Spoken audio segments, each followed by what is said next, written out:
이게 그 대구에서 있었던 이제 시신 6위가 일단 사위의 오랜 그 폭력에 숨진 장모 그리고 그 시신을 아내와 함께 유기한 혐의로 수사 중인 사건인데 애초에 지금 알려진 건 장모가 시끄럽게 해서 범행을 저질렀다 뭐 이렇게 알고 있었는데 이게 지금까지 알고 있었던 그 피의자의 진술인데 거기보다 좀 진전된 내용이 있나요? 네, 일단 상습적인 가정폭력이 있었다고 봐야 될 것 같고요. 폭력을 행사하는 원인이야 피의자가 본인이 주장하는 대로 주장할 수 있기 때문에 그대로 믿어줄 수는 없습니다. 문제는 폭력이 난무했을 뿐만 아니라 시신의 형태나 이 피해의 정도로 봤을 때 다수의 골절이 있었던 걸로 봐서는 여러 차례의 폭력이 있었을 가능성이 매우 높다라고 봐야 될 것 같고요.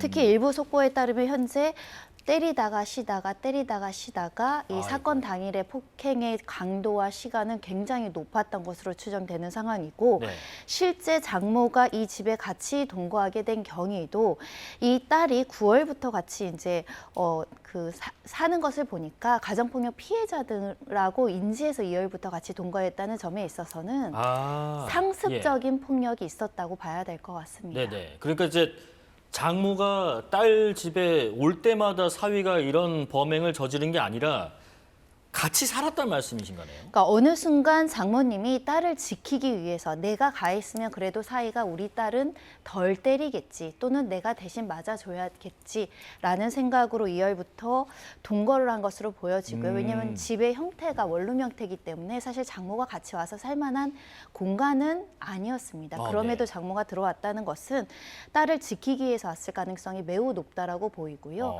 사건 당일도 아프다라고 호소했음에도 불구하고 폭력을 계속적으로 행사했다는 것은 이 폭력이 처음이 아니다.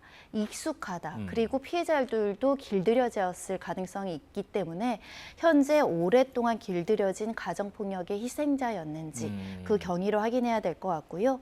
폭력의 횟수, 날짜, 방법은 이제 딸의 진술 그리고 가해자의 진술로서 좀 더 구체화해 나가야 되는 상황입니다. 그러니까 아내도 가정폭력을 당했고 그걸 막기 위해서 또 장모도 이제 범행을 이제 당해 버렸는데 그러면 이제 그 과정에서 뭐 여러 차례 횟수가 좀 추정이 되잖아요.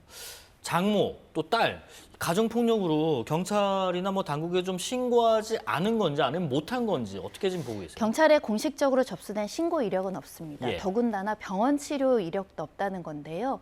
이 경찰 관계자의 설명은 혹여라도 병원에 가겠다, 신고했다가 더 큰 보복에 대한 두려움이 있었을 가능성을 두고 지금 수사를 하는데요.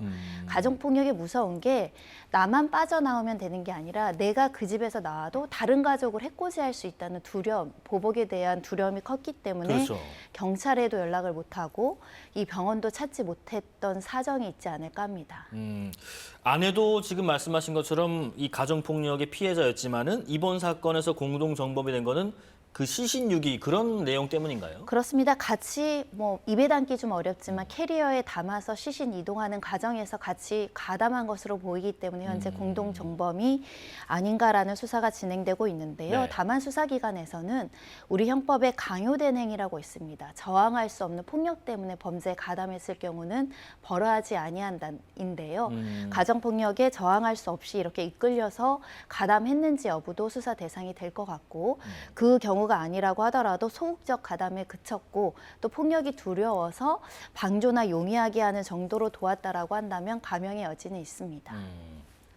가정폭력의 사각지대에 대한 조치가 좀 미흡해서 결과적으로 이런 결과까지 나왔다. 이런 연관성을 좀 봐도 될까요? 이 사건 같은 경우는 집안 내에서만 폭력이 이루어졌기 때문에 외부의 사람들이 알 수 있었던 기회가 있었을까 하는 생각이 들고요. 적어도 이렇게 작은 공간에서 폭력이 있었더라면 소음을 들었을 가능성이 있습니다. 이웃집 신고가 있었으면 얼마나 좋았을까. 적어도 경찰에라도 조금이라도 신고가 들어갔더라면 방지하지 할 수 있지 않았을까라는 아쉬움이 있고요. 그렇기 때문에 주변의 신고, 관심, 의료기관의 신고 굉장히 중요하지 않을까 생각이 들고 이 사건은 장모는 딸이 맞는 걸 알았는데 남 동생이 있는 것으로 알려지고 있습니다. 그러니까 남자 형제도 있고 아빠도 있는 사건인데 그 가족들도 잘 몰랐다는 겁니다. 그 가정폭력의 특성이 맞는 것을 주변에 알리는 게 굉장히 수치스럽죠. 그런 점들을 특수성을 고려해서 어떻게든 이렇게 내밀하게 이루어지는 범죄를 누구라도 면밀히 살펴보는 제도적인 장치 그리고 애정이 필요한 것 같습니다. 네, 몇 가지 사건 좀 더 살펴보겠습니다. 이번에는 그 카페 아르바이트생 관련 얘기인데 카페 아르바이트생이 음료 석 잔을 마셨는데 점주에게 고소를 당했다. 이게 그 근로계약 조건이 뭐 어떻게 되는지 잘 모르겠습니다만은 그 왜 뭐 거기서 일을 하면 좀 복리후생 차원이랄지 아니면 좀 주문이 잘못 들어갔다거나 이랬을 때 그냥 먹게도 해주는 걸로 저는 알고 있는데 왜 고소를 한 거예요? 지금 뭐 손님에게 나갈 걸 몰래 먹은 건가요? 네, 아르바이트생 주장은 이 폐기 처분을 대상이었다. 예를 들면 커피를 누가 시켰는데 네. 샷이 2개 들어가는데 한 잔만 달라고 해서 연하게 달라고 해서 어차피 버릴 거라서 3잔을 가져왔기 때문에 이 처벌할 수 없다. 이런 주장을 했었고요. 아, 잘못 만들었으니까. 네, 네네. 근데 점주의 주장은 폐기 처분을 대상이라고 하더라도 임의로 가져갈 수 없기 때문에 이건 범죄가 된다라고 의견 차이가 있었던 겁니다. 예. 근데 문제는 이렇게 이제 고소나 의견 차이로 인해서 처벌 가능한지에 대해서 뭐 고소를 할 수 있다라고 하더라도 이 아르바이트생 나이가 20대 초년생이라는 거죠. 굉장히 사회적으로 미성숙하고 경험이 없는데 이와 관련한 대화를 살펴보면 이게 절도로 문제되거나 횡령으로 문제되면 앞으로 대학 가는데 문제가 생긴다거나 또 공무원 준비를 하는 사람한테는 굉장히 치명적일 수 있죠.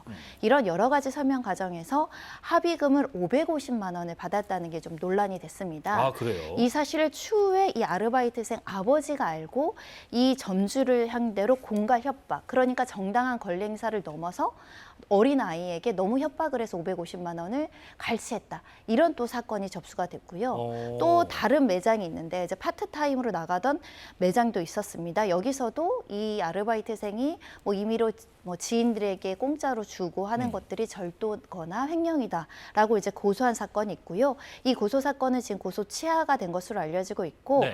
이 공갈 협박 사건은 불송치됐다가 이의 신청돼서 검찰에서 이제 살펴보고 있다라고 알려지고 있고 처음에 여기와 관련해서 업무상 횡령으로 3잔 가져간 거 네. 문제된 사건 같은 경우는 경찰이 검찰로 송치한 겁니다. 그러니까 경찰은 유죄 의견으로 본 거예요. 그러면서 이렇게 좀 고액의 합의금이 가면서 일각에서는 너무 사회초년생 아르바이트한테 가혹하게 합의금을 받은 거 아니냐. 도덕적으로 좀 옳지 않다라는 주장이 있고 또 한쪽에서는 자영업자들에게 소소하게 피해를 받는 게 많기 때문에 아르바이트생들도 도덕적 해이가 있을 수 있다. 이런 의견들이 나오고 있는 상황입니다. 음료 3잔 뭐 한 만 얼마 정도 하겠죠. 근데 이제 어쨌든 나중에는 업주가 고소 취하를 했다고 했는데 점주가 이제 고소 취하를 했더라도 이 사건은 사건대로 계속 수사를 한다고 하더라고요. 이게 뭐 혐의 때문에 그런 건가요?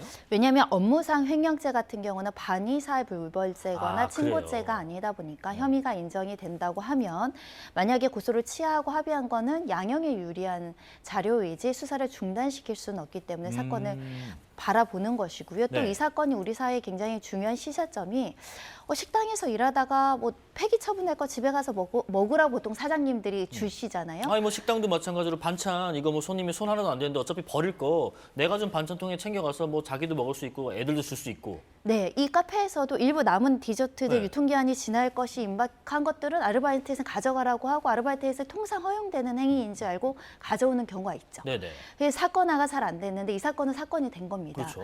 그래서 일부 디저트나 뭐 이런 것도 가져갔다 이게 절도라고 나왔기 때문에 어허. 어느 정도 기준으로 우리가 사회통령상 아르바이트나 직원들이 사장의 명시적인 동의 없이 이런 것들을 임의로 폐기하거나 가져갈 수 있는지도 한번 판단이 대상이 돼야 될 것 같고 원래 수사기관에는 이런 경미한 범죄에 대한 수사심의위원회가 있습니다. 네네. 법으로 따지면은 주인의 허락 없이 가져가면 절도나 횡령으로 볼 여지가 있지만 이건 우리 사회에서 통상 허용되는 이건 범죄가 아니야라고 생각하는 수준이라면 처벌하지 않아야 되거든요. 이 사건도 만약에 그런 위원회에 갔다면 충분히 재반 사정을 고려해서 송치되지 않을 수 있는 사건이었거든요. 그런 점에 있어서는 수사기관의 판단이 적정했는지도 좀 따져봐야 될 것 같고 예. 특히 이 550만 원이라는 금액은 이 사회초년생이 받은 급여의 2배 정도라고 합니다. 그렇죠. 한 달에 200만 원 정도 받았다면 그보다 훨씬 넘는 것인데요. 그런 측면에서 너무 열악하고 사리분별력이 조금 어른보다는 더 떨어질 수밖에 없는 초년생에게 너무 심하게 압박적으로 한 건 아닌가 그런 점도 살펴봐야 될 것 같습니다. 어떻게 생각하세요? 검찰 단계에서 재판에 넘어가게 둘지 아니면 재판까지 간다면 그 재판부는 또 어떤 판단할 거라고 예상하십니까? 일단 2가지 업무상 횡령죄가 성립하는지 하나하고 다툼의 소지가 많다고 보입니다. 그러니까 무혐의 처분을 해도 가능한 사건이 아니었을까라는 개인적인 생각이 있고요. 예. 두 번째는 공갈 협박을 를 이제 이걸 어떻게 처분할지에 대한 검찰의 고민이 있을 것 같은데요. 어떤 의도를 가지고 몰아세워서 합의금을 많이 받으려고 했는가? 아니면 이 사회 초년생인 아르바이트한테 위법성에 대한 인식을 주기 위해서 어른으로서 이렇게 따끔하게 하려고 혼냈는가? 하다가 그 정도의 차이는 수사기관이 좀 판단해야 되는데 보시던 것처럼 절도죄 성립하면 대학도 못 가 이러면 어떤 초년생이 무서워서 무섭죠. 특히 공무원 준비하시는 분들은 절도죄 벌금형 50만 원짜리라도 인생이 망한다고 나 생각할 수 빨간 줄 있거든요. 가서 이제 인생 망하는 거야 이런 생각할 수 그래서 있죠. 좀 가혹한 측면이 없지 않아 보이는데요. 수사기관이 판단해 줘야 될 것 같습니다. 예.